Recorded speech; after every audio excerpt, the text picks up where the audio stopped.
అల్లు అర్జున్ నటించిన DJ movie ఇప్పుడు talk of the industry అనడంలో సందేహం అక్కర్లేదు. ఈ నెల చివరిలో రిలీజ్ కాబోతున్న పవర్ స్టార్ సినిమా కాటమరాయుడు యూట్యూబ్లో ఎన్నో సెన్సేషన్ క్రియేట్ చేస్తే వాటి అన్నిటి వెనుక అల్లు అర్జున్ డీజే ఉంటాడు. ఫస్ట్ 1 మిలియన్ 2, 3, 4 మిలియన్ ఇలా దాదాపు వ్యూస్ రికార్డులను పవన్ కాటమరాయుడు పేరుపై ఉంటే ఆ తర్వాత డీజే నిలుస్తోంది. అలాగే 1,00,000 లైక్స్ కొట్టించుకోవడంలో సేమ్. అయితే తేడా ఎక్కడొస్తుందంటే డిస్లైక్స్ విషయంలోనే. 1,03,000 డిస్లైక్స్తో బన్నీ ఫస్ట్ ప్లేస్లో ఉన్నాడు. డిస్లైక్స్ కొట్టేందుకు పని కట్టుకుని మరీ వ్యూస్ పెంచుతున్నట్లుగా ఉంది పరిస్థితి.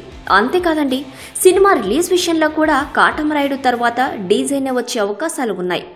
అంతా బాగానే ఉంది, కానీ రికార్డుల వేటలో పవన్ కళ్యాణ్ వెనకే బన్నీ నిలవడం మాత్రం ఆశ్చర్యకరమే. అసలు ఇద్దరి అభిమానుల మధ్య ఆన్లైన్లో కామెంట్స్ చేసుకుంటున్నారు.